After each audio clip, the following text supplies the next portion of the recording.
கிறிஸ்துவுக்குள் அன்பானவர்களே, ஆண்டவராகிய இயேசு கிறிஸ்துவின் நாமத்தினாலே உங்களை நான் வாழ்த்துகிறேன். இந்த நாட்களிலே கடந்த 3 நாட்களும் இன்றைய சேர்த்து 4வது நாட்களாக சங்கீத புத்தகத்தை குறித்து நாம் தியானித்து வருகிறோம். குறிப்பாக முக்கியமான ஒரு சில சங்கீதங்களை குறித்து நாம் வேத ஆராய்ச்சி செய்து வருகிறோம். அதன் அடிப்படையில இன்றைய நாள் 4வது நாள். இன்றைய நாள்ல 2 சங்கீதங்களை குறித்து நாம் வேத ஆராய்ச்சி செய்ய இருக்கிறோம். அதாவது சங்கீதம் 32, அதைத் தொடர்ந்து சங்கீதம் 34 நாம் தியானித்திருக்கிறோம். சங்கீதம் 32 11 வசனங்கள் அடங்கி இருக்கிற இந்த சங்கீதத்தை குறித்து நாம் இப்பொழுது தியானிக்க இருக்கிறோம். சங்கீதம் 32 1 முதல் 11 வசனங்கள். யாராவது வாசிச்சீங்கன்னா கூட பரவாயில்ல. சங்கீதம் 32 1 முதல் 11. எவனுடைய மீறுதல்கள் மன்னிக்கப்பட்டதோ, எவனுடைய பாவம் மூடப்பட்டதோ அவன் பாக்கியவான். எவனுடைய அக்கிரமத்தை கர்த்தர் எண்ணாது இருக்கிறாரோ, எவனுடைய ஆவியில் கபடமில்லாமல் இருக்கிறதோ அவன் பாக்கியவான். நான் அடக்கி வைத்தது மட்டும் நித்தம் என் கதறுகளினாலே என் எலும்புகள் உலர்ந்து போயிற்று. இரவும் பகலும் என் மேல் உம்முடைய கை பாரமா இருந்ததினால் என் சாரம் உஷ்ணகால வறட்சி போல வறண்டு போயிற்று. நான் என் அக்கிரமத்தை மறைக்காமல் என் பாவத்தை உமக்கு அறிவித்தேன். என் மீறுதல்களை கர்த்தருக்கு அறிக்கையிடுவேன் என்றேன். தேவரீர் என் பாவத்தின் தோஷத்தை மன்னித்தீர். இதற்காக சகாயம் கிடைக்கும் காலத்தில் பக்தி உள்ளவன் எவனும் உம்மை நோக்கி விண்ணப்பம் செய்வான். அப்பொழுது மிகுந்த ஜலப்பிரவாகம் வந்தாலும் அது அவனை அணுகாது.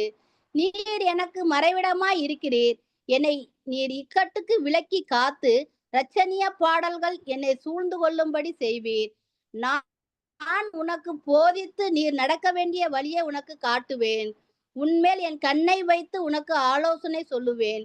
வாரினாலும் கடிவாளத்தினாலும் வாய் கட்டப்பட்டாலே ஒழிய உன் கிட்ட சேராத புத்தி இல்லாத குதிரையை போலவும் கோவேறு கழுதையை போலவும் இருக்க வேண்டாம். துன்மார்க்கனுக்கு அநேக வேதனைகள் உண்டு. கர்த்தரை நம்பி இருக்கிறவனையோ கிருபை சூழ்ந்து கொள்ளும். நீதிமான்களே, கர்த்தருக்குள் மகிழ்ந்து களி கூறுங்கள். நீங்கள் எல்லாரும் ஆனந்த முழக்கம் இடுங்கள். தேங்க்யூ அம்மா, தேங்க்யூ. நீங்க பாருங்க, இந்த சங்கீதத்தை நாம் எழுதியிருக்கிறதை பார்க்கிற பொழுது அந்த தலைப்பை நாம் எப்பொழுதும் விட்டுவிடக்கூடாது என்று நான் சொல்லியிருக்கிறேன். ஆகவே இந்த நாளிலே அதற்கு ஒரு தலைப்பு போடப்பட்டிருக்குது. சங்கீதம் 32க்கு மஸ்கீல் என்னும் தாவீதின் போதக சங்கீதம். இது தாவீது எழுதின சங்கீதம். மஸ்கீல் என்னும் போதக சங்கீதம் என்று நம்ம பார்க்கிறோம். இதை குறித்து நம்ம the book of Psalms and overview அதிலேயே நம்ம முதல்ல பார்த்தோம். இருந்தாலும் நான் உங்களுக்கு அதை ஞாபகப்படுத்த விரும்புகிறேன். அப்ப இந்த மஸ்கீல் என்னும் தாவீதின் போதக சங்கீதம் அப்படின்னா என்ன அர்த்தம்னா, சங்கீத புத்தகத்துல 12 சங்கீதங்கள் இந்த தலைப்பை கொண்டுள்ளதாக இருக்கிறது. அப்ப இந்த மஸ்கீல் என்று சொல்லுகிற வார்த்தையினுடைய சரியான மொழிபெயர்ப்பு அல்லது விளக்கம் ஞானவானாக்கு அல்லது புத்திசாலி அல்லது திறமையுடன் இருத்தல் போன்ற அர்த்தங்கள் கொண்ட பதத்திலிருந்து தான் இந்த வார்த்தை வருகிறதை நம்ம பார்க்கிறோம். ஆகவே இதை போதக சங்கீதம் என்று கூட சொல்லுகிறோம். தாவீது போதிக்கிற, அதாவது டீச் பண்ணுகிற சில காரியங்களை கொண்டு அடங்கி இருக்கிறபடியினால இதை மஸ்கீல் என்று கூட போடப்பட்டிருக்குது. மட்டுமல்ல, தானியல் 11:33 வருகிற இந்த அறிவாளிகள் என்பது அல்லது 12:3-10 வருகிற ஞானவான்கள் என்பதன் சொல் மஸ்கிலீன் என்று பெயர். ஆகவே அதன் அடிப்படையில இது போதக சங்கீதமாக மஸ்கீல் என எடுத்துக் கொள்ளப்படுகிறதை நாம் பார்க்க முடிகிறது. இந்த சங்கீதத்தை பொறுத்தளவுக்கு மார்ட்டின் லூத்தருக்கு பிடித்த மட்டுமல்ல அடிக்கடி பிரசங்கித்த சங்கீதம். அந்த ரிஃபர்மேஷன் பீரியட்ல மட்டுமல்ல பெரிய ரிஃபர்மேஷனை கொண்டு வந்த மார்ட்டின் லூத்தர் அவருக்கு மிகவும் பிடித்த சங்கீதங்களில் ஒன்று இந்த சங்கீதம் 32. மட்டுமல்ல இந்த சங்கீதம் 32 எடுத்து அவர் நிறைய பிரசங்கங்கள் செய்திருப்பதாக அவருடைய சரித்திரத்துல நம்ம வாசிக்கிறோம்.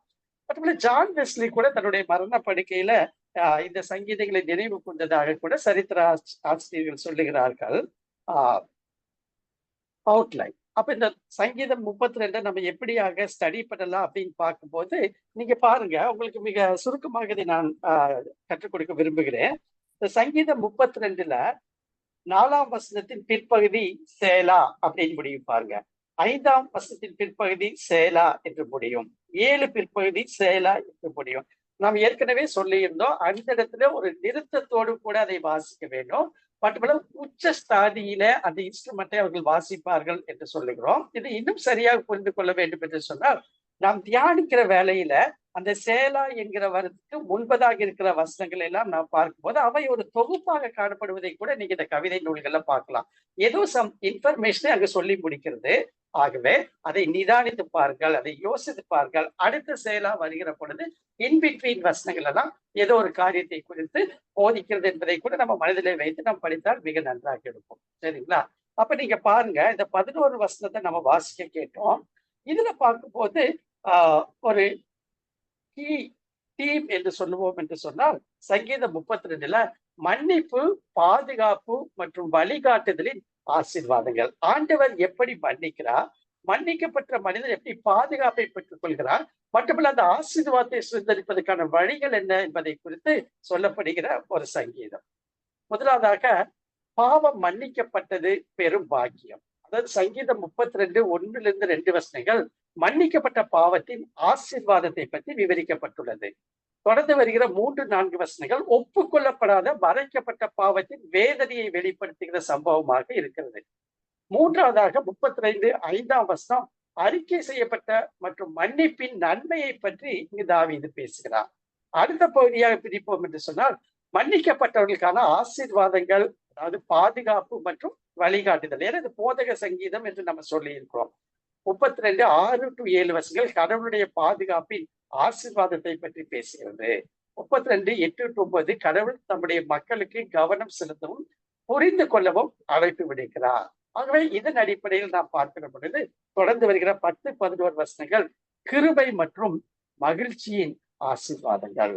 எப்படியாக ஒரு பாவ மன்னிப்பை பெற்ற மனிதன் எப்படியாக அதை அறிக்கையிடுகிறார், பாவ மன்னிப்பை பெற்றுக்கொள்கிறார், அதனுடைய ஆசீர்வாதங்கள் என்ன என்பதை குறித்து மிக தெளிவாக தொகுத்து வரையறுக்கிற ஒரு சங்கீதம் தான் அந்த சங்கீதம் 32. நான் மிக சுருக்கமாக உங்களுக்கு ஒரு சில வசனங்களை முக்கியப்படுத்தி ஒரு சில வசனங்களை மட்டும் சற்று சுருக்கமாக நான் உங்களுக்கு கற்றுக் கொடுக்க விரும்புகிறேன். இந்த 32ஆம் சங்கீதத்துல நீங்க பாருங்க, 1-2 வசனங்களை நம்ம பார்க்கிறோம். எவனுடைய மீறுதல் மன்னிக்கப்பட்டதோ, எவனுடைய பாவம் மூடப்பட்டதோ அவன் பாக்கியவான். எவனுடைய அக்கிரமத்தை கர்த்தர் எண்ணாது இருக்கிறாரோ, எவனுடைய ஆவியில் கபடம் இல்லாது இருக்கிறதோ அவன் பாக்கியவான். அப்ப நீங்க பாருங்க, இங்கே தாவீது 3 வார்த்தைகளை பயன்படுத்துகிறார். 1 மீறுதல், 2 பாவம், 3 அக்கிரமம் என்று அவர் வகைப்படுத்துகிறதை பார்க்கிறோம். ஒவ்வொன்றுக்கு பின்பதாக ஒரு காரியத்தை சொல்கிறார். மீறுதல் மன்னிக்கப்பட்டது, பாவம் மூடப்பட்டது, அக்கிரமத்தை கர்த்தர் எண்ணாது இருக்கிறார் என்று சொல்லுகிறதை நாம் பார்க்க முடியும். இப்ப நீங்க பாருங்க, இதோட அர்த்தம் என்ன? தாவீது இந்த சங்கீதத்தின் ஆரம்பத்தில் எவனுடைய மீறுதல் மன்னிக்கப்பட்டதோ அவன் பாக்கியவான் என்று சொல்லுகிறார். எனக்கு அன்பானவர்களே, நம்முடைய பாவம் மன்னிக்கப்படுவதே நம்முடைய சந்தோஷத்திற்கு ஆதாரம். நம்முடைய பாவங்களை மன்னிக்கப்படுவது கர்த்தர் நமக்கு கொடுத்திருக்க மிகப்பெரிய ஒரு ஸ்லாக்கியம். பாவங்கள் மன்னிக்கப்படுவதிலிருந்துதான் மற்ற ஆசீர்வாதங்கள் எல்லாம் கடந்து வருகிறது என்பதை நாம் மறந்து போகக்கூடாது. எல்லா ஆசீர்வாதங்களுக்கும் நம்முடைய பாவங்கள் மன்னிக்கப்படுவதே அடிப்படையானது என்பதை நாம் புரிந்து கொள்ள வேண்டும். எனக்கு அன்பானவர்களே, தாவீது தன்னுடைய வாழ்வின் அனுபவத்தை எழுதினாலும் இது எனக்கு எப்படி பொருந்தும், என்னுடைய வாழ்க்கையில் ஆண்டவர் எப்படி பேசுகிறார், வேதம் என்ன சொல்லுகிறது, எதை கற்றுக் கொடுக்கிறது, எதை எதிர்பார்க்கிறது என்பதை குறித்து வைத்துதான் நம்ம தியானத்தை மேற்கொள்ள வேண்டும் என்பதை நாம் தெளிவாக தெரிந்து கொள்ள வேண்டும். அப்ப நியாயப்பிரமாணத்தை மீறுவது பாவம். நாம் மனம் திருந்தி நம்முடைய பாவங்களை கர்த்தரிடத்தில் அறிக்கை செய்யும் போது கர்த்தர் நம்முடைய பாவங்களை மன்னிக்கிறார். பாவம் செய்கிறவர்களுக்கு தண்டனை உண்டு. பாவத்தின் சம்பளம் மரணம் என்று நாம் அறிந்திருக்கிறோம். கர்த்தரோ நம்முடைய பாவத்தின் நிமித்தமாய் நமக்கு தண்டனை கொடுக்காமல் நம்முடைய பாவங்களை தம்முடைய கிருபையினாலே மன்னித்து விடுகிறார். நமக்கு வர வேண்டிய தண்டனைகளை நமக்கு வராதவாறு நீக்கி போடுகிறார். எனக்கு அன்பானவர்களே, பாவம் ஒரு பாரமான சுமை. கர்த்தர் நம்முடைய பாவங்களை மன்னிக்கும் போது நம் மீது பாரமாக சுமத்தப்பட்டிருக்கும் பாவத்தின் சுமையை கர்த்தர் நம்மை விட்டு நீக்கி போடுகிறார். நம்முடைய பாவங்கள் மன்னிக்கப்படும் போது நம்முடைய பாரம் நீங்கி நம்முடைய சுமை லகுவா இருக்கும். பாரமான பாவ சுமை நம்மை விட்டு நீங்கி போகும். தாவீது வாக்கியவானை பற்றி சொல்லும்போது எவனுடைய பாவம் மூடப்பட்டதோ என்று எழுதுகிறதை நீங்க பார்க்க முடியும். அப்படின்னா என்ன அர்த்தம்னா, பாவத்தை மூடுவது என்கிற வார்த்தைக்கு எபிரேய பதத்திலிருந்து சரியான ஒரு மொழிபெயர்ப்பு நிர்வாணத்தை மூடுவது என்று பொருள். நாம் நிர்வாணியா இருக்கும் போது நமக்கு வெட்கமும் அவமானமும் உண்டாகும். நம்முடைய நிர்வாணம் மூடப்படும் போது அது வெட்கமும் அவமானமும் நம்மை விட்டு நீங்கி போகும். கர்த்தர் நம்முடைய பாவங்களை மன்னிக்கும் போது அவர் நம்முடைய அக்கிரமத்தை எண்ணாதிருக்கிறார். அவர் ஒருபோதும் அதை நினைவிலே வைத்துக் கொள்வதில்லை. நம்முடைய மீறுதல்களுக்கும் பாவங்களுக்கும் தக்கதாய் கர்த்தர் நமக்கு தண்டனை கொடுக்காமல் அந்த தண்டனையை நீக்கி போடுகிறார். நம்முடைய அக்கிரமத்தை கர்த்தர் எண்ணாதிருக்கிறார். இதனால் கிறிஸ்துவின் நீதி நமக்குள் கடந்து வருகிறது. நாம் இயேசு கிறிஸ்துவுக்குள் தேவனுடைய நீதியாக இருக்கிறோம் என்று அப்போஸ்தலனாகிய பவுலும் சொல்லுகிறதை நாம் பார்க்க முடியும். எனக்கு அன்பானவர்களே, பாவங்கள் மன்னிக்கப்பட்டவர்கள் பரிசுத்தமாய் ஜீவிக்க வேண்டும். அதுதான் டீச்சிங், போதக சங்கீதம். சரிங்களா? மறுபடியும் பாவம் செய்யாத திரும்பி போய்விடக்கூடாது. நம்முடைய ஆவியில் கபடம் இருக்கக்கூடாது. உலகத்தில் கபடம் இல்லாமல் இருக்காது. எல்லோரும் பாவம் செய்து ஏகமாய் கெட்டு போயிருக்கிறோம். நம்முடைய பாவங்கள் மன்னிக்கப்பட்ட போது நம்முடைய ஆவியில் கபடம் இல்லாமல் ஜீவிக்க வேண்டும் என்று தீர்மானம் பண்ண வேண்டும். எவனுடைய ஆவியில் கபடம் இல்லாது இருக்கிறதோ அவன் பாக்கியவான் என்று தாவீது எழுதுகிறதை நாம் பார்க்க முடியும். அப்ப நீங்க பாருங்க, இந்த சங்கீதம் 32 1-2 வசனங்களின் அடிப்படையில நம்ம பார்க்கும்போது பாக்கியவானின் ஆசீர்வாதங்கள் என்று எதை சொல்லுகிறார்கள் சொன்னால், மீறுதல் மன்னிக்கப்படும், பாவம் மூடப்படும், அக்கிரமத்தை கர்த்தர் எண்ணாதிருப்பார். அல்லேலூயா. இப்பேற்பட்ட ஆசீர்வாதங்களை நாம் பெறும்படியாக நாம் நம்முடைய பாவங்களை அறிக்கையிடும் போது கர்த்தர் நமக்கு மன்னிக்க தயை பெருத்தவராய் இருக்கிறார் என்பதை நாம் நம்முடைய வாழ்க்கையில அறிந்திருக்க வேண்டும். அடுத்த ஆசீர்வாதம் ஆவி கபடம் இல்லாதிருப்போம். இந்த பிராக்கெட்ல கொடுக்கப்பட்டிருக்கிற வசனத்தை எல்லாம் நீங்க வீட்டில வாசித்து பாருங்கள். மிக பொருளுள்ள வசனங்கள். நமது பாவங்களை நாம் கர்த்தரிடத்தில் அறிக்கையிடும் போது அது மன்னிக்கப்படும் என்று தேவன் வாக்கு பண்ணி இருக்கிறார். பிராக்கெட் இருக்கிற வசனம் எல்லாம் நீங்க வீட்டுல போய் படிக்கலாம். ஆகவே ஆண்டவர் வாக்கு பண்ணதை நிறைவேற்ற வல்லவராயிருக்கிறார். நாம் செய்ய வேண்டிய காரியங்கள் நம்முடைய பாவத்தை அறிந்து உணர்ந்து அதை ஒத்துக்கொண்டு கர்த்தரிடத்துல அறிக்கையிடும்படியாக, மனம் மாறுதல் படிப்படியாக இந்த ஆசீர்வாதங்களை நாம் பெறும்படியாக கர்த்தர் நம்ம இந்த நாளில அழைக்கிறார். அப்ப நீங்க பாருங்க, இது நான் கொஞ்சம் சற்று ஆழமாக நான் கொஞ்சம் பிராக்டிக்கலா உங்களுக்கு காண்பித்து கொடுக்க விரும்புகிறேன். நீங்க தாவீது 3 வார்த்தை பயன்படுத்துற. 1 மீறுதல், ஆங்கிலத்தில் டிரான்ஸ்கிரஷன் பேரு. 2 பாவம், சின். 3 அக்கிரமம், இன்இக்விட்டி. ஆகவே இந்த காரியங்களை குறித்தெல்லாம் பேசுகிற பொழுது ஒரு சங்கீதக்காரர் அந்த ஜெபத்தை ஏறெடுக்கிறபடியினாலே, அறிக்கை செய்கிறபடியினாலே அவருக்கு புரிந்திருக்கும். ஏன்னா அந்த மனதோடு கூட தான் அந்த சங்கீதத்தை எழுதுகிறார். ஒருவேளை பிராக்டிக்கலா நாம் அதை எப்படி புரிந்து கொள்ள முடியும் என்பதை சற்று ஆழமாக உங்களுக்கு நான் சொல்லிக் கொடுக்க விரும்புகிறேன். ஆகவே இந்த 2 வசனங்களுக்கு நான் கொஞ்சம் அதிக நேரம் எடுப்பது மிகவும் நல்லது என்று நான் அறிந்திருக்கிறேன். அப்ப நீங்க பாருங்க, மீறுதல், பாவம், அக்கிரமம். அப்ப இந்த மீறுதல் என்று சொல்கிற பொழுது இந்த டிரான்ஸ்கிரஷன் அப்படின்னா எதை புரிந்து கொள்ளலாம்னா, தெரிந்து செய்வது. அப்படின்னா தெரிஞ்சே பாவம் செய்வது, தெரிஞ்சே அந்த செயலை செய்வது. எனக்கு தெரியும் தப்புன்னு, ஆனால் தெரிந்தே செய்கிறதை தான் மீறுதல் என்று நம்ம சொல்லுகிறோம். உதாரணத்துக்கு ஒரு சில வசனங்களை வாசிங்க. யோபு 31-33.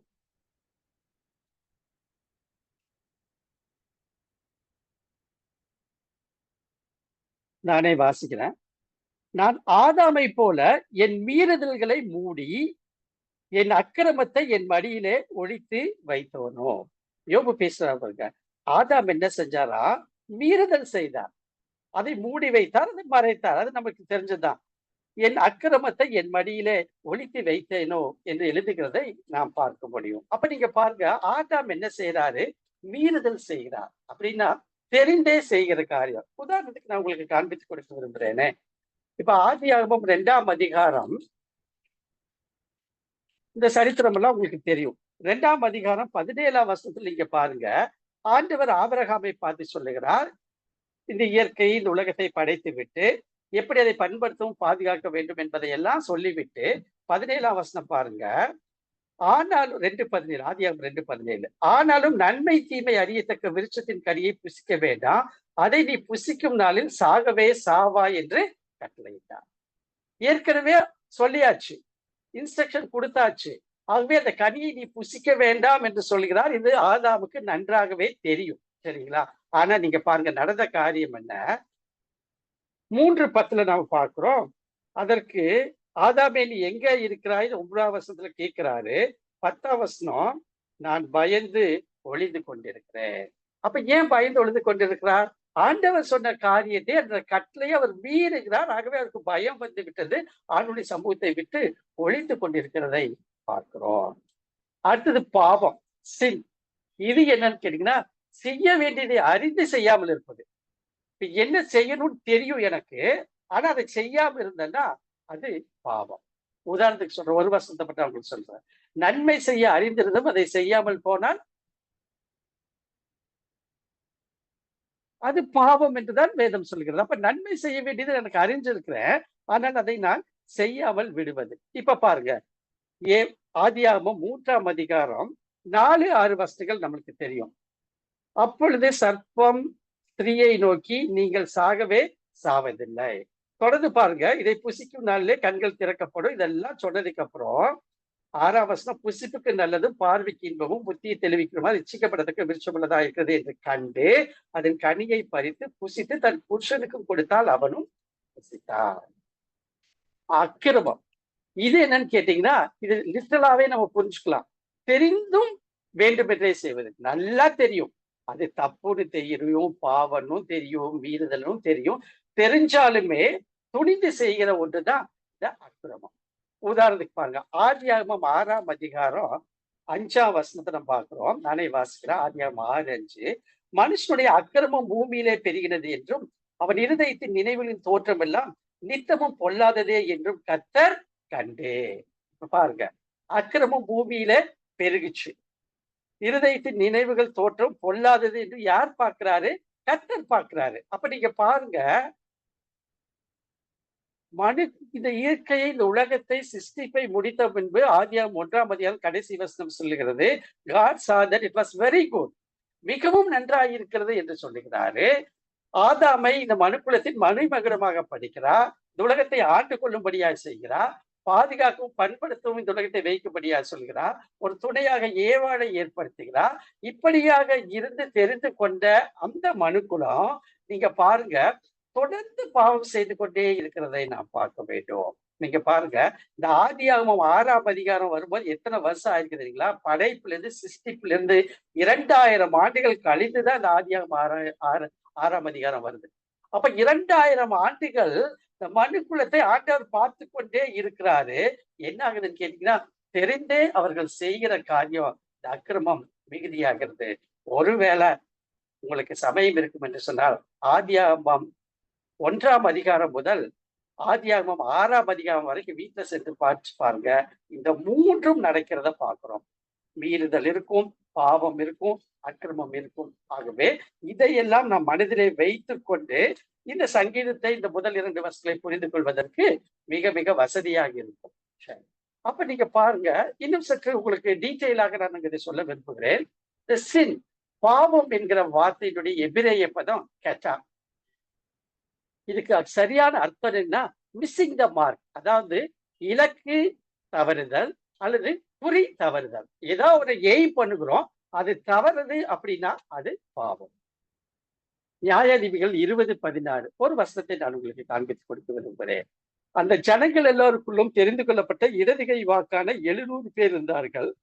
அவர்கள் அனைவரும் ஒரு மயிரிலையும் தப்பாதபடிக்கு கவன்கள் எறிவார்கள். இது பாவம் கிடையாது, சும்மா எக்ஸாம்பிளுக்காக சொல்லியிருக்கேன். அப்போ ஒரு மயிலையும் தப்பாதபடிக்கு அப்படின்னா அந்த மிஸ்ஸிங் த மார்க், அதைத்தான் பாவம் என்று சொல்லுகிறோம். அப்படின்னா இதை எப்படி புரிஞ்சுக்கலாம்? நல்லா நல்லா கவனித்துக் கொள்ளுங்கள்.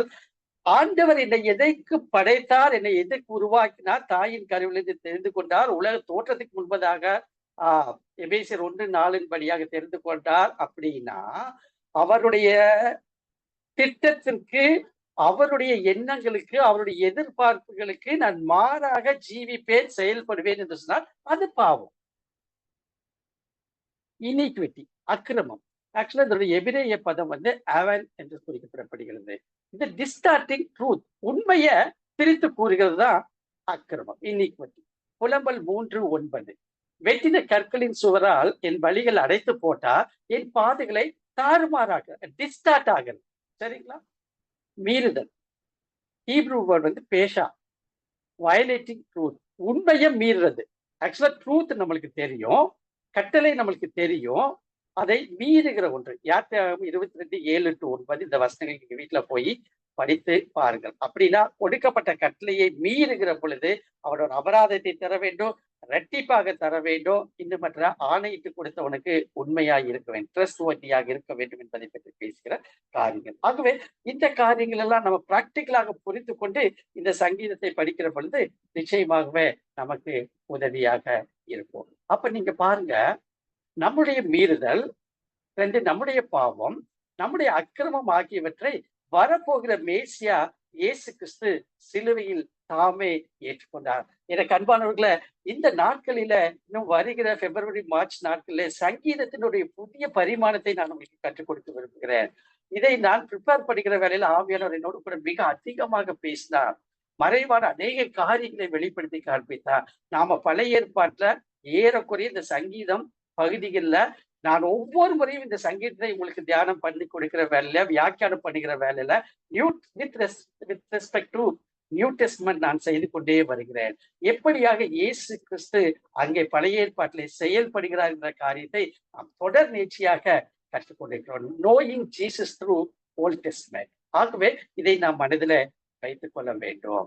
ஏசாயா 43:25, 44:22, மீகா 7:18 இந்த வசனங்களை நீங்க படித்தால்தான் உங்களுக்கு புரியும். ஏசாயா 53:5-12 வசனங்களை அறிந்த வசனங்கள் தான்.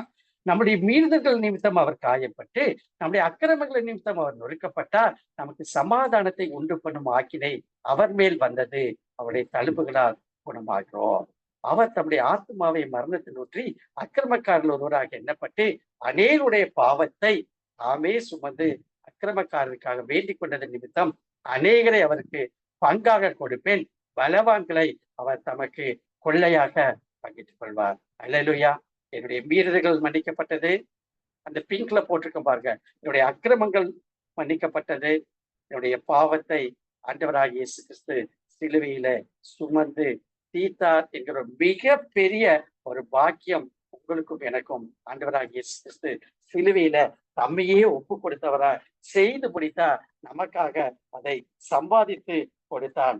ஆகவே நாம் பாக்கியவான்கள் என்பதை நாம் அறிந்து கொள்ள வேண்டும். அந்த பாக்கியத்தின் நிமித்தம் அவருடைய பிள்ளையாக நான் வாழுகிறேனா என்பதைத்தான் கேள்வி கேட்டு பார்க்க இந்த நாள்ல நாம் அழைக்கப்படுகிறோம். யாத்ரா 34:7 ரொம்ப அருமையான வசனங்க. 1000 தலைமுறைக்கும் இரக்கத்தை செய்கிறவர், இரக்கத்தை காக்கிறவர், அக்கிரமத்தையும் மீறுதலையும் பாவத்தையும் மன்னிக்கிறவர். அல்லேலூயா. அப்ப நீங்க பாருங்க, இப்படியாக சொல்லிவிட்டு 4ஆம் வசனம் சொல்கிறார், இரவும் பகலும் என் மேல் உம்முடைய கை பாரமாய் இருந்ததினால் என் சாரம் உஷ்ணகால வறட்சியை போல வறண்டு போயிற்று.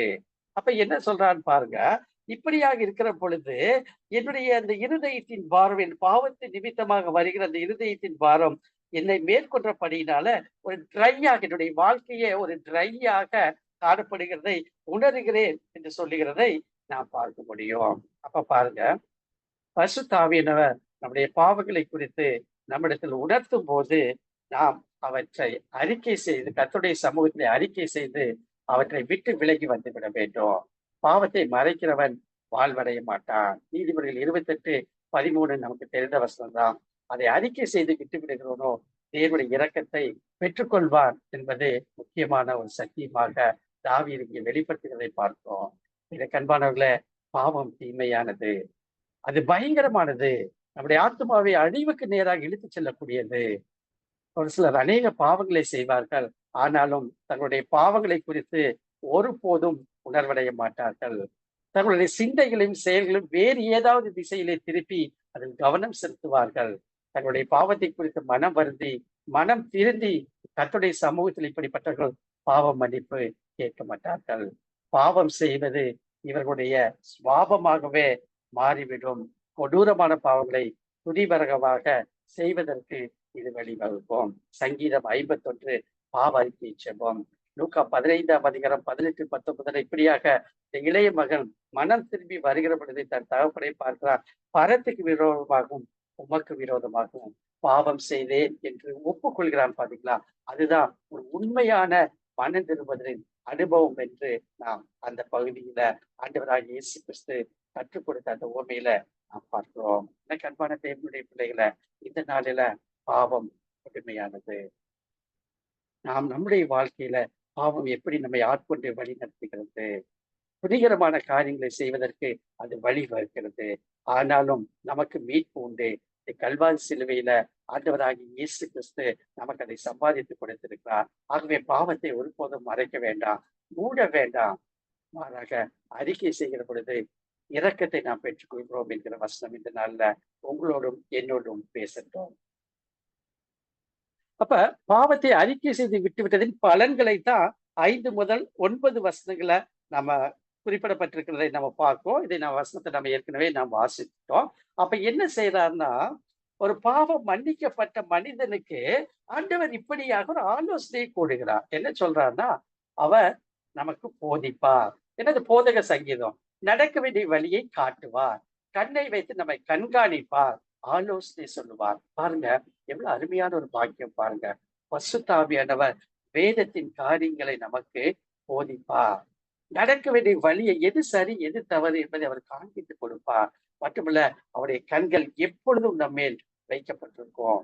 மட்டுமல்ல, அவர் ஆலோசனை சொல்லுகிற தேவனாக நம்முடைய வாழ்க்கையில காணப்படுவார். ஆகவே இதையெல்லாம் நான் பெற்றுக்கொள்ள வேண்டும் என்று சொன்னால், உண்மையாலுமே நாம் ஒரு மனம் திரும்பிய மைந்தர்களாக ஆண்டவருடைய சமூகத்துல ஒவ்வொரு நாளும் நம்மை ஆண்டவருடைய சமூகத்துல ஒப்பு கொடுக்கிற பொழுது இந்த காரியங்கள்லாம் உங்களுடைய என்னுடைய வாழ்க்கையில தாவீதுக்கு நடந்தது மட்டுமல்ல, நமக்கும் நடக்கும் என்கிற ஒரு போதகத்தையும் இந்த நாளில நாம் பெற்றுக்கொள்ள அழைக்கப்படுகிறோம். கர்த்தரை நம்பி இருக்கிறவர். சங்கீதம் 32:10-11 இப்படியா சொல்கிறது, துன்மார்க்கனுக்கு அநேக வேதனைகள் உண்டு, கர்த்தரை நம்பி இருக்கிறவனோ கிருபை சூழ்ந்து கொள்ளும். நீதிமன்றம் கர்த்தருக்குள் மகிழ்ந்து களி கூறுங்கள். செம்மையான இருதயம் உள்ளவர்களை நீங்கள் எல்லோரும் ஆனந்த விளக்கப்படுங்கள். அப்ப துன்மார்க்குடைய வாழ்க்கை நமக்கு நன்றாக தெரியும். அவருடைய வழி அழியும் என்று சொல்லிதான் சங்கீதம் 1 நாம் கற்றுக்கொண்டோம். ஆனால் கர்த்தரை நம்பி இருக்கிறவனோ கிருபை சூழ்ந்து கொள்ளும். எனக்கு அன்பானவர்கள, இப்பேற்பட்ட பாவமா இருந்தாலும் சரி, அது எப்பேற்பட்ட பாவத்தின் விளைவா இருந்தாலும் சரி, சூழ்நிலைகளாக இருந்தாலும் சரி, கர்த்தரை நம்பி அவருடைய சமூகத்திலே நாம் ஒப்புக் கொடுக்கிற பொழுது அந்த கிருபை சூழ்ந்து கொள்ளும். இந்த சங்கீதம் 32 வருகிற இந்த கிருபை என்கிற வார்த்தைக்கு மிக ஒரு ஸ்ட்ராங்கான காரியங்களை இந்த கமெண்டேட்டர்ஸ் சொல்லுகிறதை நாம் பார்க்கிறோம்.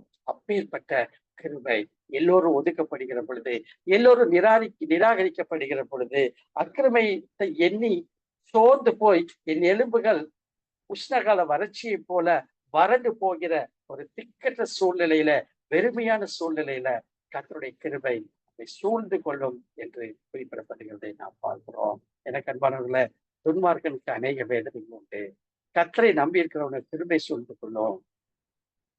இது கர்த்தருடைய பரிசுத்தவான்களுக்கு ஆறுதலான வார்த்தை.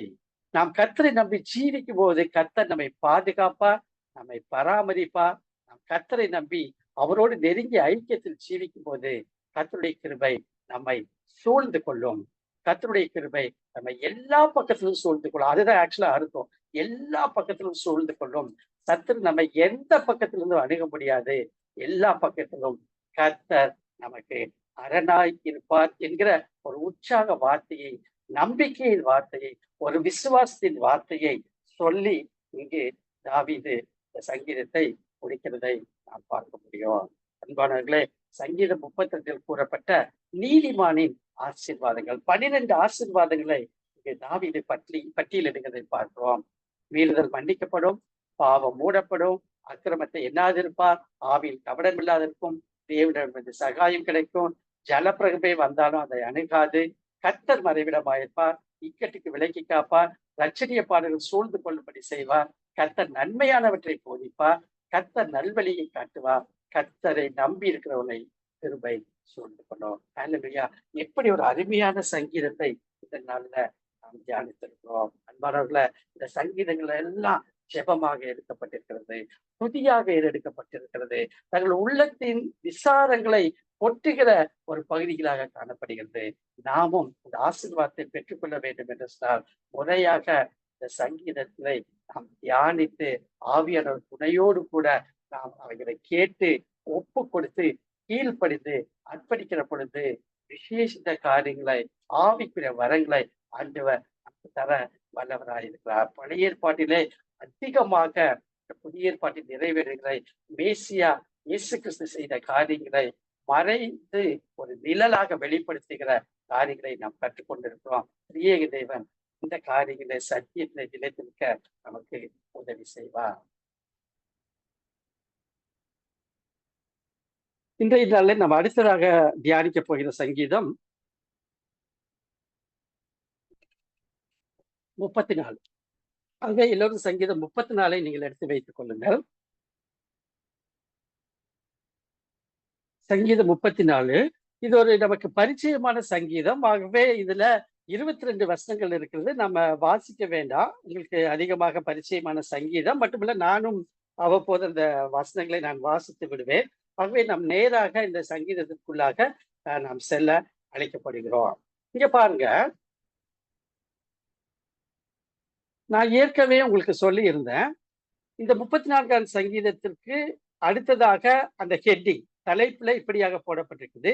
தாவீது அபிமெலேக்குக்கு முன்பாக வேஷம் மாறின போது அவனால் துரத்தி விடப்படுகையில் பாடின சங்கீதம். அப்ப எப்பொழுதுமே அந்த ஹெட்டிங் இருக்கிற காரியத்தை நான் மறந்து போகக்கூடாதுன்னு நான் சொல்லியிருக்கேன். ஏறக்குறைய எல்லா சங்கீதமே பல சூழ்நிலைகளின் அடிப்படையில் சூழலின் அடிப்படையில எழுதப்பட்டது.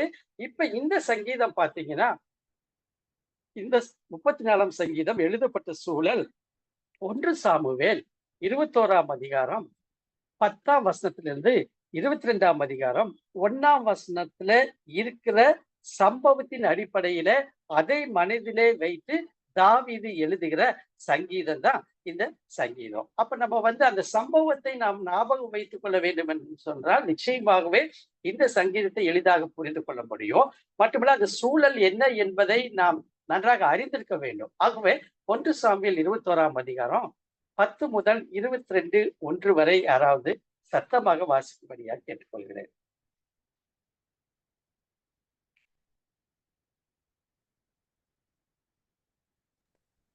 இல்லாட்டி நானே வாசிச்சுட்டுமா சத்தமா? 1 சாமுவேல் 21 வசனம் 10 முதல் 22ஆம் அதிகாரம் 1ஆம் வசனம் வரைக்கும். அன்றைய தினம் தாவீது எழுந்து சவுலுக்கு தப்பியோடு காத்தின் ராஜாவாகிய ஆகீஸ் இடத்தில் போனான். ஆகீசின் ஊழியக்காரர் அவனை பார்த்து, தேசத்து ராஜாவாகிய தாவீது இவன் அல்லவோ? சவுல் கொண்டது 1000, தாவீது கொண்டது 10,000 என்று இவனை குறித்தல்லவோ ஆடல் பாடலோடு கொண்டாடினார்கள் என்றார்கள். இந்த வார்த்தைகளை தாவீது தன் மனதிலே வைத்துக் கொண்டு காத்தின் ராஜாவாகிய ஆகீஸுக்கு மிகவும் பயப்பட்டு அவர்கள் கண்களுக்கு முன்பாக தன் முகநாடியை வேறுபடுத்தி அவர்களிடத்தில் பித்தம் கொண்டவன் போல காண்பித்து வாசற் கதவுகளிலே கீறி கொண்டிருந்து தன் வாயிலிருந்து நுரையை தன் தாடியில் விழப்படி கொண்டிருந்தான். அப்பொழுது ஆகீஸ் தன் ஊழியக்காரனை நோக்கி, இதோ இந்த மனுஷன் பித்தம் கொண்டவன் என்று காண்கிறீர்களே, இவனை நீங்கள் எங்களிடத்தில் கொண்டு வந்தது என்ன? என்னிடத்தில் கொண்டு வந்தது என்ன? எனக்கு முன்பாக பைத்திய சேஷ்டை செய்ய நீங்கள் இவனை கொண்டு வருகிறதற்கு பைத்தியக்காரர் எனக்கு குறைவாய் இருக்கிறார்களோ? இவன் என் வீட்டில் வரலாமா என்றான். 22:1.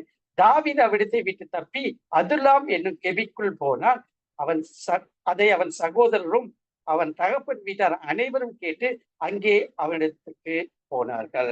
நடந்த சம்பவம் என்ன? நீங்கள் சரித்திரத்தை நன்றாக அறிந்திருக்கிறீர்கள்.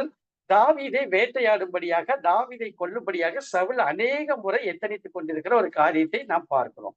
இப்ப என்ன செய்யறாரு? சவுலுக்கு தப்பி ஓடும்படியாக எங்க போகக்கூடாது அங்க போறாருன்னா ரொம்ப பெலிஸ்திய தேசத்திலே போய் இவர் ஒடித்துக் கொள்கிறதை நாம் பார்க்கிறோம். அப்பொழுது இந்த ராஜா இதை கேள்விப்படுகிறார், இதை போய் சொல்லுகிறார்கள். ஆகவே இவர் என்ன செய்கிறார்? அந்த ராஜா ஆகீசு கொன்றுவிடுவான் என்று சொல்லி ஒரு பைத்தியம் பிடித்தவனை போல முகநாடியை வேறுபடுத்தி எச்சில்களை எல்லாம் கீழே கொட்டி ஒரு மாதிரியாக ஒரு பைத்தியத்தை போல அவன் அங்கு செயல்படுகிறதை பார்க்கிறோம்.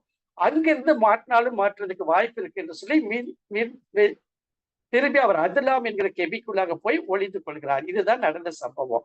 இதன் அடிப்படையில மையமாக வைத்து எழுதப்பட்டதுதான் இந்த சங்கீதம் 34. அப்போ ஒரு நெருக்கமான சூழ்நிலையில, உயிர் போய்விடுமோ என்று சொல்லி பயந்திருக்கிற ஒரு சூழ்நிலையில, யாரும் காப்பாற்ற முடியாத ஒரு சூழ்நிலையில, தப்பிக்க வழி இல்லாத ஒரு சூழ்நிலையில, இவைகள் எல்லாம் மனதிலே வைத்து தாவீது எழுதுகிற இந்த சங்கீதம் தான் சங்கீதம் 34. அப்போ 1 சாமுவேல் 21ஆம் அதிகாரம் 10 முதல் 15 வசனங்களை நம்ம வாசிச்சோம். அப்ப இந்த முழு சங்கீதத்தினுடைய கருப்பொருள் என்று சொல்லுகிற பொழுது ஆங்கிலத்தில் இந்த பிக் ஐடியா என்று சொல்லுகிறோம். இதையும் நம்ம தெரிந்து கொள்ள வேண்டும். நாம் வசனமாக பிரித்து பகுத்து நம்ம படித்தாலும் போதித்தாலும் அந்த முழு சங்கீதம் எதை பற்றி பேசுகிறது என்று சொல்லி நம்ம கிறிஸ்பா பின் பாயிண்ட் பண்ணி நம்ம தெரிந்து வைத்துக் கொண்டு அதை நாம் தியானம் பண்ணுவது நல்லது. அப்ப இந்த சங்கீதம் 34 குறிப்பாக தாவீது என்ன பேசுகிறார் இந்த நட்ஷல் அப்படின்னு பார்த்தா, இன்ப நேரத்திலும் துன்ப நேரத்திலும் எந்த நேரத்திலும் பரிசுத்தவான்கள் கர்த்தரை துதிக்க வேண்டும். வார்த்தைகளை நான் ரொம்ப கவனமா போட்டிருக்கேன். இன்ப நேரத்திலும் துன்ப நேரத்திலும் எந்த நேரத்திலும் பரிசுத்தவான்கள் கர்த்தரை துதிக்க வேண்டும். சிங்கம் போன்ற பலமுள்ளவர்கள் தாழ்ச்சி அடைந்தாலும் கர்த்தரை நம்பும் பரிசுத்தவான்களையோ கர்த்தர் குறைவின்றி பார்க்கிறார். எவ்வளவோ பலம் படைத்தவர்கள் உண்டு. பணபலம், படைபலம், எத்தனையோ பலம் படைத்தவர்களா இருக்காங்க. அவர்களுக்கு முன்பதாக கர்த்தரை நம்புகிற யாராக இருந்தாலும், அவர்கள் எப்பேற்பட்ட சூழ்நிலையில் இருந்தாலும், எப்பேற்பட்டவர்களாக இருந்தாலும் சரி, அவர்களை கர்த்தர் குறைவின்றி காக்கிறார் என்ற சத்தியத்தை வெளிப்படுத்துகிற ஒரு சம்பவம் தான் இந்த சங்கீதம் 34. இங்க நீங்க பாத்தீங்கன்னா அபிமெலேக்குக்கு முன்பாக அப்படின்னு வேஷம் மாறின போதுன்னு தலைப்பில் இருக்குது. ஆக்சுவலா என்னன்னு கேட்டீங்கன்னா, நம்ம வாசித்த 1 சாமுவேல் 21ஆம் அதிகாரம் 10 முதல் 22, 22:1 நம்ம வாசிச்சோம். ஆகீஸ் என்று பார்த்தோம். ஆக்சுவலா என்னன்னு கேட்டீங்கன்னா, அந்த Abimelech was probably a title given to the rulers among Philistines. அப்படின்னா என்னன்னு கேட்டீங்கன்னா, அந்த நாட்டிலே பெலிஸ்திய தேசத்துல இருக்கிற குடிகள் மத்தியிலே தலைவர்களாக சின்ன சின்ன ராஜாக்களாக இருக்கிறவர்களுக்கு அபிமெலேக் என்கிற ஒரு புனை பெயரும் இருந்தது. ஆனா அந்த ராஜாவின் பெயர் ஆகீஷ். சரி, அப்ப நீங்க பாருங்க, இந்த சங்கீதம் 34 நாம் பார்க்கிற பொழுது இதை 3 பிரிவுகளாக நம்ம பிரிக்கலாம். ஒன்று, எக்காலத்திலும் கர்த்தருக்கு துதி செலுத்துதல். வசனம் 1 முதல் 6 எக்காலத்திலும் கர்த்தரை துதி செலுத்துகிறவராக தாவீது ராஜா காணப்படுகிறார். அடுத்ததாக நம்ம பார்க்கிறோம், வசனம் 7 முதல் 14 வரை தாவீது கூறும் புத்திமதி. அவர் தன்னுடைய வாழ்க்கையை சூழ்நிலையை அறிந்திருக்கிறார். அந்த சூழ்நிலையில் மட்டும் கர்த்தரை துதிப்பதோடு மட்டுமல்ல, மற்றவர்களும் எப்படி இருக்க வேண்டும், எல்லோரும் அப்படிங்கிற வார்த்தை இங்க முன்னால வரும். மற்றவர்கள் எப்படி இருக்க வேண்டும் என்கிற சொல்லி ஒரு சில ஆலோசனைகளை தருகிறார். அதே போல நீதிமானின் விடுதலையும் துன்மார்க்கனும் அழியும். 2 வழிகளை குறித்துதான் வேதம் தொடர்ந்து பேசுகிறது. நாம் சங்கீதம் 1 கூட நம்ம பார்த்தோம். நீதிமானுடைய வாழ்வு எப்படி இருக்கும், துன்மானுடைய வாழ்வு எப்படி இருக்கும் என்கிற ஒரு எச்சரிப்பின் வசனத்தையும் சொல்லி தாவீது முடிக்கிறதை நான் பார்க்கிறோம். எனக்கு அன்பானவர்களே, இதுவரைக்கும் நம்ம பார்த்த சங்கீதங்கள்ல எல்லாத்துலயுமே கடைசியில ஒரு டீச்சிங் இருக்கும், இல்லாட்டி ஒரு வார்னிங் இருக்கும், இல்லாட்டி ஒரு சேலஞ்ச் இருக்கும். நீங்க தொடர்ந்து கவனிச்சுட்டு வந்துட்டீங்கன்னா உங்களுக்கு தெரியும். சரிங்களா? ஆகவே அப்படித்தான் இந்த சங்கீதத்தையும் தாவீது முடிக்கிறதை நாம் பார்க்க முடியும். அன்பானவர்களே, இதுல 22 வசனங்கள் இருக்கிறபடியினால நான் வசனத்தை வாசித்து அப்பப்ப நான் உங்களுக்கு வியாக்கியானம் செய்து கொடுக்க நான் விரும்புகிறேன்.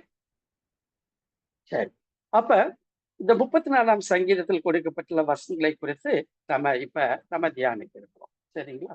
ஓகே. அப்ப முதலாவதாக 1 முதல் 6 வசனங்கள் எக்காலத்திலும் கர்த்தரை துதிக்கும்படியாக அழைக்கப்படுகிறோம். இது தாவீதின் அனுபவம் மூலமாக நமக்கு கொடுக்கப்படுகிற ஒரு பகுதி. மிக சுருக்கமாக நீங்க எளிதாக புரிந்து கொள்ளும்படியாகத்தான் நான் உங்களுக்கு போதித்துக் கொண்டு வருகிறேன். ஆகவே நீங்கள் கவனிக்கிற பொழுது நிச்சயமாக உங்களுக்கு விளங்கும். எப்படி ஆரம்பிக்கிறாரு? கர்த்தரை நான் எக்காலத்திலும் ஸ்தோத்தரிப்பேன், அவர் துதி எப்போதும் என் வாயில் இருக்கும். ரொம்ப ஒரு அருமையான ஒரு வசனம் இது. அநேகருடைய வாழ்வை மாற்றின வசனம், அநேகருடைய வாழ்வுக்கு நம்பிக்கை கொடுக்கிற வசனம். இன்னொரு விஷயம் தெரியுங்களா? இந்த சங்கீதம் 34 எல்லா சூழ்நிலையிலுமே நம்ம பயன்படுத்தலாம். உற்சாகம் கொடுக்க பயன்படுத்தலாம், சோர்ந்து போகிறதுக்கு பயன்படுத்தலாம், துக்க வீட்டுல பயன்படுத்தலாம். எல்லா இடத்துலையும் பயன்படுத்தப்படுகிற ஒரு உற்சாகத்தை தேற்றுகிற ஒரு அனுபவத்தை கொடுக்கிற மட்டுமல்ல, கிறிஸ்துவினை விசுவாசம் வைக்கும்படியாக உற்சாகப்படுத்துகிற ஒரு சங்கீதம் தான் இந்த சங்கீதம் 34. பாருங்க, சூழ்நிலை என்ன? மிகவும் ஒரு இக்கட்டான சூழ்நிலை. காப்பாற்றுவதற்கு வழி இல்லை. கொண்டு போடுவாங்க. அப்பே பெலிஸ்தியர்களுக்கும் இஸ்ரவேல் மக்களுக்கும் ஆகவே ஆகாது. கொன்று போடுகிற ஒரு சூழ்நிலை. ஒரே ஒரு மனிதன் தான் அந்த வலைக்குள்ளாக சிக்கி கொண்டிருக்கிறான். வேற யாரும் இல்லை. அதுல்லாம கெபிக்குள்ள வந்ததுக்கு அப்புறம் தான் சேர்ந்தாங்களே தவிர, இந்த சம்பவம் நடக்கிற பொழுது ஒரே ஒரு மனிதர். இக்கட்டமான, துயரான, கண்ணீர் கவலைகள் கொண்ட, வாழ்வா சாவா என்று நிதானிக்க முடியாத ஒரு சூழ்நிலையில இருக்கிற பொழுது எழுதின சங்கீதம். கர்த்தரை நான் எக்காலத்திலும் ஸ்தோத்தரிப்பேன், அவர் துதி எப்போதும் என் வாயில் இருக்கும். இந்த ஒரு வசனத்தை மட்டும் என்கிட்ட கொடுத்தீங்கன்னா இந்த வாரம் முழுவதும் நாம் தியானம் பண்ண முடியும். அதுதாங்க ஆண்டுடைய வார்த்தை. அதுதாங்க சங்கீதக்காரனுடைய அனுபவம். எக்காலத்தில் ஸ்தோத்தரிப்பேன். Whatever it may be. என்னுடைய வாழ்வின் சூழ்நிலை எதுவாக இருந்தாலும் கர்த்தர் அது நடுவிலே செயல்படுகிறார் என்பதை நான் அறிந்திருக்கிறபடியினால, என்னுடைய மேய்ப்பன் யார் என்று நான் அறிந்திருக்கிறபடியினால, நான் கர்த்தரை ஸ்தோத்தரிப்பேன். அவர் துதி எப்போதும் என் வாயில் இருக்கும். Praise Lord brother, praise Lord sister. அப்படி எல்லாம் இல்லைங்க. இந்த பிரைசிங் வேற. எப்போதும் என் வாயில் இருக்கும். அப்படின்னா என்ன அர்த்தம் கேட்டீங்கன்னா, கர்த்தரை நான் துதித்துக் கொண்டே இருப்பேன். உடைய வாழ்வின் சூழல் எதுவாக இருக்கட்டும். இதனால ஆவியானவர் உங்களோடு கூட பேச விரும்புகிறார். கடுமையான பாதையில ஒரு வேலை சென்று கொண்டிருக்கலாம். கரடு முரடான பாதையிலே சென்று கொண்டிருக்கிறவர்களா, சோர்ந்து போகிற அனுபவங்கள் தொடர்ந்து வந்து கொண்டே இருக்கலாம். ஆனா தாவீது இந்த சூழ்நிலையில் சொல்லுகிறார், எக்காலத்திலும் ஸ்தோத்தரிப்பேன். ஒரு மிக அருமையான வசனங்க. அவர் துதி எப்போதும் என் வாயில் இருக்கும். அவரை நான் துதித்துக் கொண்டே இருப்பேன். அவரை துதித்துக் கொண்டே இருப்பேன். அவர் பிரசனத்திற்குள்ளாக நான் கடந்து வருவேன். அந்த பிரசனம் என்னோடு கூட கடந்து வரும். ஒரு விஷயம் என்ன தெரியுங்களா? ஓகே, எனக்கு நேரம் இல்லை. ஆகவே அந்த துதிகள் மத்தியில் வாசம் செய்கிற தேவனை அனுபவிக்கிற அனுபவித்த தாவீது சொல்லுகிறான், அவன் துதி எப்போதும் என் வாயில் இருக்கும். எனக்கு அன்பான தேவனுடைய பிள்ளைகளை இப்படி நம்மால் சொல்ல முடியுமா? கர்த்தரை நான் எக்காலத்திலும் ஸ்தோத்தரிப்பேன். எந்த சூழ்நிலையாலும் சரி, கர்த்தரை ஸ்தோத்தரிப்பேன். கர்த்தர் நன்மையானதை செய்வார். என் வாழ்வில் நடைபெறும் காரியங்கள் அவர் உலக தோற்றத்துக்கு முன்பதாகவே முன் குறித்திருக்கிறார். மட்டுமல்ல அந்தந்த காலத்தில் அதன் காரியங்கள் நேர்த்தியாய் செய்வார். யோசித்து பார்ப்போம். இப்பேற்பட்ட அனுபவம் உங்களிடத்துல என்னிடத்துல காணப்படுகிறதா என்று சொல்லி இந்த புதிய ஆண்டுல நம்மை நாமே தற்பரிசோதனை செய்து கொள்ளும்படியாக தாவீது ராஜா எழுதின சங்கீதம் 34 நமக்கு உதவி செய்கிறது. 2 பாருங்க, 2ஆம் வசனம். கர்த்தருக்குள் என் ஆத்துமா மேன்மை பாராட்டும், சிறுமைப்பட்டவர்கள் அதை கேட்டு பகிர்வார்கள். அப்ப சூழ்நிலை வித்தியாசமான ஒன்றுதான், கடினமான ஒன்றுதான். அதை நினைச்சு கொண்டு நான் புலம்பிக் கொண்டிருக்கவில்லை. அன்பானவர்களே, ஒரு காரியத்தை நான் உங்களுக்கு சொல்றேன், நல்லா அதை கவனிச்சுக்கோங்க. இந்த சங்கீத பகுதியில நம்ம தியானிக்கும் போது என்ன தெரியுங்களா? பிரச்சனை, போராட்டம், நிம்மதி இல்லாத கஷ்டம், இவைகளுக்கு மத்தியில தான் மனிதர்கள் இதை எழுதுறாங்க. அல்லது சங்கீதங்கள் வருகிற சில பகுதிகள் இவைகள் எல்லாம் பத்தி பேசினாலுமே, இங்கு எழுதின ஆசிரியர்கள் நினைக்கிற காரியம் இது ஏன் பிரச்சனை தான். இவைகள் மத்தியில எனக்கு ஒரு ஆண்டவர் இருக்கிறார், நான் ஆண்டவரை துதிக்கிறேன் என்பதை ஆண்டவரை மையப்படுத்தி எழுதுகிறதா இந்த சங்கீதம். அப்ப யாருக்குள்ளாக இவருடைய ஆத்மா மேன்மை பாராட்டுமா? கர்த்தருக்குள்ள ஆத்மா மேன்மை பாராட்டும். சிறுமைப்பட்டவர்கள் அதை கேட்டு மகிழ்வார்கள். என்னோடு கூட இப்பேற்பட்ட சூழ்நிலையில் இருக்கிற மக்கள் அநேகம் உண்டு. அவர்களுக்கு நான் சாட்சியாக அறிவிக்கிற பொழுது, அதாவது அவரை ஸ்தோத்திரிக்கிற பொழுது, நல்லா பாருங்களேன், அவரை ஸ்தோத்திரிக்கிற பொழுது, அவரை துதிக்கிற பொழுது, என் ஆத்துமா அவரை குறித்து மேன்மை பாராட்டுகிற பொழுது, இதை கேட்கிற ஜனங்கள் கர்த்தரை அறிந்து கொள்வார்கள், மட்டுமல்ல மகிழுவார்கள். அன்பானவர்கள், ஒரு விஷயம் சொல்லட்டுமா? ஆண்டுடைய பிள்ளைகள், நீங்கள் செல்கிற இடமெல்லாம் மற்றவர்களுக்கு ஆசீர்வாதமாக அமைய வேண்டும். அது அமையும். நம்மளுக்கு தெரியுமோ தெரியாதோ, அது அமையும். அப்படி இல்லைன்னா நம்மளுக்குள்ளதான் ஏதோ பிரச்சனை நடக்கும். அப்ப நீங்க பாருங்க, தாவீதின் வாழ்க்கையில எவ்வளவு அழகாக சாட்சி அங்கே தன்னிடத்திலிருந்து சமுதாயத்துக்கு செல்லுகிறதை நாம் பார்க்கிறோம். சிறுமைப்பட்டவர்கள் அப்படியே இதை போன்ற சூழ்நிலையில் இருக்கிற அநேகர் உண்டு. அவர்கள் மகிழ்வார்களா? ஏன் மகிழ்வார்களா? இப்பேற்பட்ட ஒரு மனிதனை நாம பார்க்கிறோமே, ஆகவே அந்த தெய்வம் எப்பேற்பட்டவர் என்று சொல்லி அவர்கள் கர்த்தரை மகிமைப்படுத்துவார்கள். எங்க இது இல்ல, அது இல்ல, அது கிடைக்கல, இது கிடைக்கல, இது பிரச்சனை, இது போராட்டம், இப்படி நாம் மற்றவர்களிடத்துல சொல்லிக் கொண்டிருந்தோம்னு வச்சுக்கோங்களேன், எப்படி அந்த மகிமையான ஆண்டவரை அவர்கள் அறிந்து கொள்வார்கள்? நேற்றைய தினத்துல 2 வெளிப்பாடுகளை குறித்து நம்ம பார்த்தோம். General revelation, special revelation. யோசித்து பார்ப்போம் இந்த நாளில. தொடர்ந்து நீங்க பாருங்க, 3வது வசனம். என்னோடு கூட கர்த்தரை மகிமைப்படுத்துங்கள், நாம் ஒருமித்து அவர் நாமத்தை உயர்த்துவோமாக. This is corporate. இப்ப மக்கள் தெரிஞ்சு கொள்றாங்க, அதை கேட்டு மகிழ்கிறார்கள். இப்ப என்ன செய்யணும்? நம்ம எல்லாம் ஒன்னா சேருவோம். Let us form a team. ஆண்டவரை நாம் உயர்த்துவோம் என்று சொல்லி இங்கே சங்கீதக்காரன் தாவீது எழுதுகிறதை நாம் பார்க்கிறோம். எனக்கு அன்பானவர்களே, 4ஆம் வசனம் சரியான நேரத்துல முடித்து விடுவேன். 4ஆம் வசனம். நான் கர்த்தரை தேடினேன், அவர் எனக்கு செவி கொடுத்து என்னுடைய எல்லா பயத்துக்கும் என்னை நீங்களாக்கி விட்டார். ரொம்ப அருமையான ஒரு வசனங்க. நான் கர்த்தரை தேடினேன், அப்ப என்ன அர்த்தம் இங்க தாவீது என்ன மனதிலே நினைத்து எழுதுகிறார் அப்படின்னா, இந்த சூழ்நிலையில நான் வேற யாரையும் தேடலைங்க. 1 சாமுவேல் 21ஆம் அதிகாரம் 10 முதல் தொடர்ந்து வருகிற பகுதி 22ஆம் அதிகாரம் 1ஆம் வசனம் வரைக்கும் நம்ம பார்த்தோம். இப்பேற்பட்ட சூழ்நிலையில நம்மளும் அதான் என்ன நினைச்சிருப்போம்? யாராரோ நினைச்சிருப்போம். ஆனா இவர் சொல்றாரு, நான் கர்த்தரை தேடினேன். இந்த சூழ்நிலையிலும் கர்த்தரை தேடினேன். அவர் எனக்கு செவி கொடுத்து என்னுடைய எல்லா பயத்துக்கும் என்னை நீங்களாக்கி விட்டார். அதுதாங்க கர்த்தர் தருகிற பாதுகாப்பு. அந்த தேசம் அவனை கைவிட்டுச்சுங்க. ஒரு பெரிய யுத்தத்தை நடத்தி பெலிஸ்தீனை மேற்கொண்ட தாவீதை சவுல் கைவிட்டு விட்டான். கொல்லுவதற்காக துரத்தி கொண்டே இருக்கிறான். சரித்திர ஆராய்ச்சியில் சொல்கிறார், ஏறக்குறைய 36 பைபிள்ல இல்ல, ஏறக்குறைய 36 தடவை அவன் அம்பை தாவீதின் மேல் எய்ய வேண்டும் என்று சொல்லி அவன் எத்தனித்திருந்தான் என்று சொன்னேன். மரணத்துக்கும் அவனுக்கும் கொஞ்சம் தூரம் தான் இருந்துச்சு. அப்பேற்பட்ட வாழ்க்கை. கர்த்தரை தேடுகிற பொழுது அவர் எனக்கு செவி கொடுத்தா. என்னுடைய எல்லா பயத்துக்கும் போராடுவாங்க. பயத்துக்கு என்ன பஞ்சமா நம்மளுக்குள்ள? எதுக்கு எடுத்தாலும் பயம், எல்லாத்துக்கும் பயம். அதனாலதான் வார்த்தை யூஸ் பண்றாரு போல இருக்குது. எல்லா பயத்துக்கும் என்னை நீங்களாக்கி விட்டார். எனக்கு அன்பானவர்களே, ஒரு நடந்த சரித்திர சம்பவத்தை நான் உங்களுக்கு சொல்ல விரும்புகிறேன். அமெரிக்கன் பிரசிடென்ட் ஆபிரகாம் லிங்கனை குறித்து நீங்கள் அறிந்திருக்கிறீர்கள். ஆபிரகாம் லிங்கன் வாழ்ந்த காலம் அமெரிக்காவின் பொற்காலம் என்று சொல்லி இன்றைய நாட்கள் வரை சொல்லிக் கொண்டிருக்கிறார்கள். அநேக பிரசிடென்ட் வந்து போனார்கள். ஆனால் ஆபிரகாம் லிங்கன் வாழ்ந்த நாட்கள், அவர் நாட்டை ஆளுகை செய்த நாட்கள் ஒரு பொற்காலமாம். ஏன் என்று கேட்டால், அந்த நாட்டில் தான் அடிமை வியாபாரம் தலை விரித்து உலகமெங்கும் ஆடியது.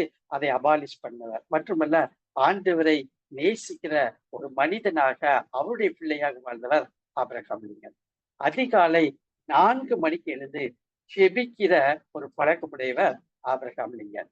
சரி, இப்ப நீங்க பாருங்க, ஆபிரகாம் லிங்கன் மரித்த பின்பதாக அமெரிக்காவில் ஒரு மியூசியத்துல அவர் எப்பொழுதும் ரெகுலராக படித்திருந்த அந்த பைபிளை ஒரு மியூசியத்துல வைத்திருந்தார்களாம். அந்த கண்ணாடி எல்லாம் போட்டு வச்சிருக்காங்க பாத்தீங்களா? இப்பவே நம்ம நிறைய திருச்சபைகள்ல அங்கெல்லாம் நிறைய இடத்துல நம்ம பார்க்கலாம். அப்படி வைத்திருந்தார்களாம். அப்பொழுது அங்கே சென்றவர்கள் மிக முக்கியமான ஒரு மனிதர். ஆக்சுவலா அதை நம்ம தொடவெல்லாம் முடியாது. அது இட்ஸ் கவர்ட். சரிங்களா? இப்படியா ஏதோ திருப்பி அதை கேட்டு வாசித்து கொண்டிருக்கிற பொழுது, அப்படியே திருப்பி வாசித்திருக்கிற பொழுது, ஒரு இடத்துல பார்க்கிற பொழுது ஒரு வசனம் மிகவும் தேய்ந்து போயிருந்ததாம். அந்த இன்ஸ்கிரிப்ஷனே இல்லாம அழிந்து போய் அந்த வசனமே அங்க தெரியாத அளவுக்கு பிரிண்ட் ஆயிருந்துச்சு. அப்பொழுது ஒரு ஆலோசகரை, அவர் வாழ்ந்த காலத்துல இந்த ஆலோசகரை கூப்பிட்டு, எனக்கு அவர் பைபிள்ல எல்லாம் நல்லா இருக்குது, இந்த இடம் மட்டும் இப்படி இருக்கு என்று கேட்ட பொழுது அவர்கள் சொன்னார்களாம், ஆபத்து வருகிற வேலையில, ஆலோசனை தேடுகிற வேலையில, நிம்மதி தேடுகிற வேலையில, ஆண்டுடைய வாக்குகளை கைப்பற்றிக் கொள்ளுகிற வேலையில, புத்திமதிகளை கேட்கிற வேலை, நீங்க எல்லா சூழ்நிலையிலும் ஆபிரகாம் லிங்கன் இந்த வசனத்தின் மேல கை வைத்து ஜெபிப்பார். இந்த வசனத்தை கை வைத்து சின்ன பிள்ளைங்க வாசிக்கிறாங்க பாத்தீங்களா, லைனா அப்படி லெஃப்ட் டு ரைட் அப்படி வாசிப்பார். அந்த வசனம் தான், வேற எதுவும் இல்லைங்க. 34:4 சங்கீதம் 34:4 நான் கர்த்தரை தேடினேன், அவர் எனக்கு செவி கொடுத்து எல்லா பயத்துக்கும் என்னை நீங்களாக்கி விட்டார். 5ஆம் வசனம், அவர்கள் அவரை நோக்கி பார்த்து பிரகாசம் அடைந்தார்கள், அவர்கள் முகங்கள் வெட்கப்படவில்லை. பாருங்க எவ்வளவு அழகா எழுதுறாரு பாருங்க. கர்த்தரை நோக்கி பார்த்த முகம் ஒருபோதும் வெட்கப்பட்டு போவதில்லை. ஒருவேளை இந்த காரியங்கள் நடக்காம இருக்கலாம், கவலைப்பட வேண்டாம். அது நடக்காம இருந்தது நல்லது என்பது புரிந்து கொள்ளும்படியான காரியங்கள் பிற்காலத்துல உங்களுக்கும் எனக்கும் நடக்கும். அப்ப என்ன செய்யறாரு? அவர்கள் அவரை நோக்கி பார்த்து பிரகாசம் அடைந்தார்கள், அவர்கள் முகங்கள் வெட்கப்படவில்லை. ஆக்சுவலா நீங்க பாத்தீங்கன்னா 2 கொரிந்தியர் 3ஆம் அதிகாரம் 18ஆம் வசனத்தை நீங்க வாசிச்சு பாருங்க வீட்டுல. இதனுடைய அர்த்தம் மிக நன்றாக தெரியும். அடுத்ததாக 6ஆம் வசனம், இந்த ஏழை கூப்பிட்டார், கர்த்தர் கேட்டு அவன் இடுக்கண்களுக்கெல்லாம் நீங்களாக்கி ரட்சித்தார். இஸ்ரவேல் சமஸ்தானத்தின் ஒரு ராஜாவாக மாறப் போகிற மாதிரி இப்படியாக இருக்கிறா. இந்த ஏழை கூப்பிட்டா, கர்த்தர் கேட்டு அவன் இடுக்கண்களுக்கெல்லாம் நீங்களாக்கி ரட்சித்தார். ஆக்சுவலா இந்த வசனத்துடைய சரியான விளக்கம் என்னன்னு கேட்டீங்கன்னா, ஏசாயா 60:5 யாராச்சும் கொஞ்சம் வாசிக்கிறீங்களா? சீக்கிரம். ஏசாயா 60:5.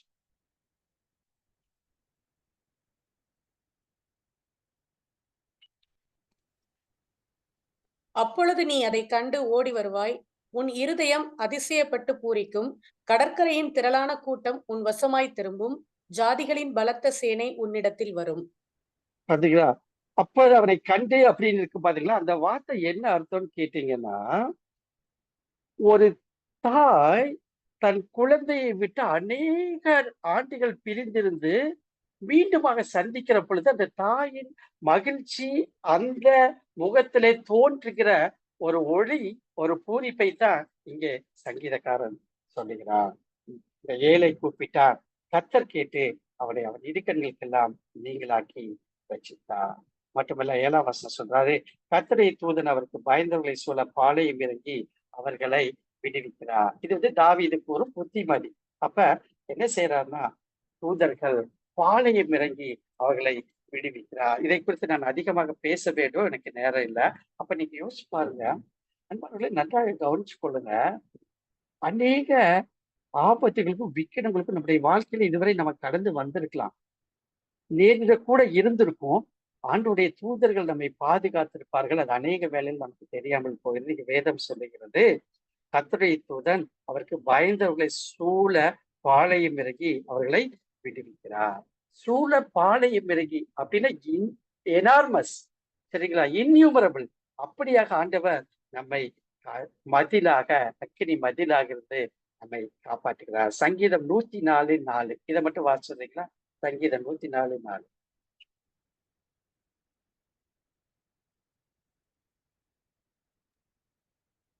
தம்முடைய தூதர்களை காற்றுகளாகவும் தம்முடைய ஊழியக்காரரை அக்கினி ஜுவாலைகளாகவும் செய்கிறார்.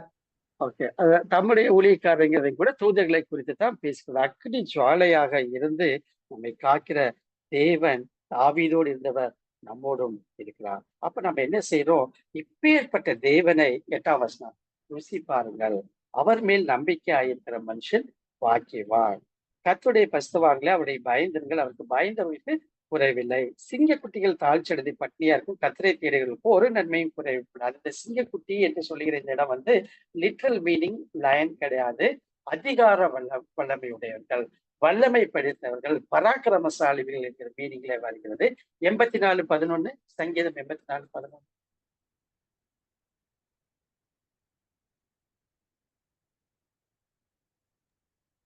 தேவனாகிய கர்த்தர் சூரியனும் கேடகுமானவர். கர்த்தர் கிருபையையும் மகிமையும் அருளுவார். உத்தமமாய் நடக்கிறவர்களுக்கு நன்மையை வழங்காதிரார். கர்த்தரை தேடுகிறவர்களுக்கோ ஒரு நன்மையும் குறைபடாது. அப்ப இப்ப என்ன செய்யறாரு?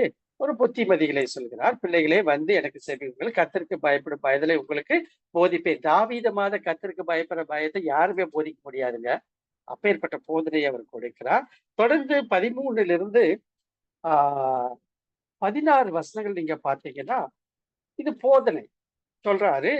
உன் நாவை பொல்லாப்புக்கு விலக்கு, உன் உடல்களை கபடி வசனத்துக்கு விலக்கி காத்துக்கொள்ளு, தீமையை விட்டு விலக்கு, நன்மை செய், சமாதானத்தை செய். இப்படிங்கிற காரியத்தை எல்லாம் அவர் சொல்றாரு. இதே பகுதியை அப்போஸ்தலனாகிய பவுல் நோட் பண்ணி வச்சுங்க. பேதுரு 1 பேதுரு 3ஆம் அதிகாரம் 10 முதல் 12 வசனங்களை, 10 to 12 இதே வசனங்களை அப்படியே பேதுரு மேல்கோர் காட்டுகிறதை பார்க்கிறோம். அப்ப தேவன் என்னோடு கூட இருக்க வேண்டும் என்று சொன்னா, நான் அவரை எப்பொழுதும் புகழ வேண்டும், ஸ்தோத்திரிக்க வேண்டும், துதிக்க வேண்டும் என்று சொன்னா, அவர் விரும்புகிற வாழ்க்கை என்னுடைய வாழ்விலே காணப்பட வேண்டும். பொல்லாப்புக்கு என் நாவை விலக்கி காத்துக்கொள்ள வேண்டும், கபட்டு வசனிப்புக்கு விலக்கி காத்துக்கொள்ள வேண்டும், ஹிப்போக்ரசி, தீமை விட்டு விலகி நன்மை செய்ய வேண்டும், சமாதானத்தை தேடி அதை தொடர்ந்து கொள்ள வேண்டும் என்று சொல்லி போதிக்கிறதை நாம் பார்க்கிறோம். அடுத்ததாக நாம் பார்க்கும் போது 17ஆம் வசனம், நீதிமான்கள் கூப்பிடும் போது கர்த்தர் கேட்டு அவர்களை அவர்களுடைய எல்லா உபத்திரவங்களுக்கும் நீங்களாக்கி விடுகிறார். நொறுங்குண்ட இருதயம் உள்ளவர்களுக்கு கர்த்தர் சமீபமா இருந்து நறுங்குண்ட ஆகியவர்களை ரட்சிக்கிறார். யாரெல்லாம் நொறுங்குண்ட இருதயத்தோடு கூட ஆண்டவரை தேடுகிற பொழுது அவர் நம்மை ரட்சிக்க வல்லவராயிருக்கிறார். 19ஆம் வசனம், நீதிமானுக்கு வரும் துன்பங்கள் அநேகமாயிருக்கும், கர்த்தர் அவைகள் எல்லாவற்றிலும் என்று அவனை விடுவிப்பார். நீங்க பாருங்க, ஒரு ஆண்டவருக்கு நாம் பிரியமாக வாழ்கிற பொழுது அநேகமாயிருந்தாலுமே அவைகள் எல்லாவற்றிலும் அப்படின்னு தான் வேதம் சொல்கிறது. அவைகள் ஒரு சில கிடையாது, அவைகள் 1, 2 கிடையாது. அவைகளில் முக்கியமான, நம்மளுக்கு பலதெல்லாம் முக்கியம், நம்மளுக்கு எல்லாமே முக்கியம்தான், நமக்கு முக்கியமான காரியம் கிடையாது. வேதம் சொல்கிறது எல்லாவற்றிலும் என்று அவனை விடுவிப்பார். ஆண்டவர் விரும்புகிற நீதிமானாய் நீங்களும் நானும் என்னுடைய வாழ்க்கையிலே செயல்படுகிற பொழுது இந்த வசனம் நமக்கு அப்ளிகபிள் ஆகும் என்பதையும் நான் தெரிவித்துக் கொள்கிறேன். நீதிமொழிகள் 18:10 சொல்கிறது, கர்த்தருடைய நாமம் வளர்த்த துருகம், நீதிமான் அதற்குள் ஓடி சுகமாயிருப்பான். அருமையான வசனங்கள், நீங்க மனப்பாடம் பண்ணி வச்சுங்க. நீதிமொழிகள் 18:10.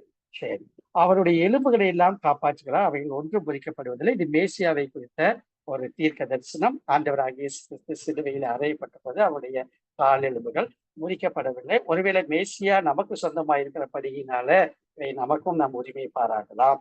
22ஆம் வசனம், கர்த்தர் தமது ஊழியக்காரன் ஆத்துமாவை மீட்டுக் கொள்கிறார், அவரை நம்புகிற ஒருவர் மேலும் குற்றம் சுமராது. அப்ப அவரை நம்புகிற ஒருவர் மேலும் குற்றம் சுமராது. ரோமர் 8:6 வாசிங்க. ரோமர் 8ஆம் அதிகாரம்.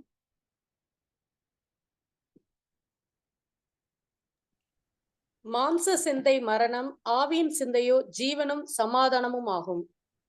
ஓகே, அப்ப நீங்க பாருங்க, தமது ஊழியக்காரர் ஆத்துமாவை மீட்டுக் கொள்கிறார். ஆகவே நம்முடைய மாம்சத்துல நம்முடைய ஆவியின் சிந்தை எப்படியாக காணப்படுகிறது என்று சொல்லி ஆராய்ந்து பார்த்து இந்த சங்கீதத்தை முடிக்கும்படியாக இந்த நாள்ல கர்த்தர் விசேஷ கிருபையை தந்திருக்கிறார். அப்ப நீங்க பாருங்க, சங்கீதம் 34 தேவன் நமக்கு தரும் ஆசீர்வாதங்களை ஒரு மிக அருமையான பட்டியல்.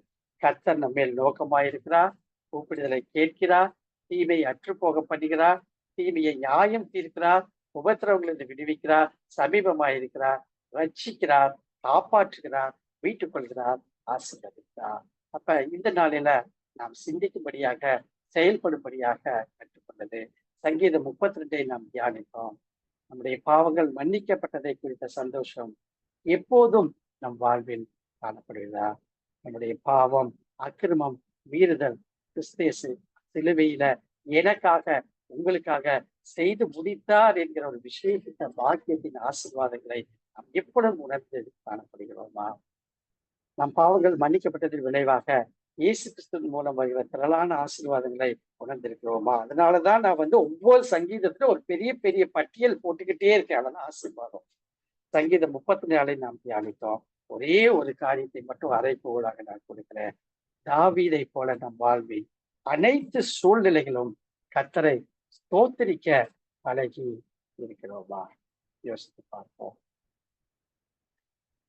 ஜெபிப்போம்.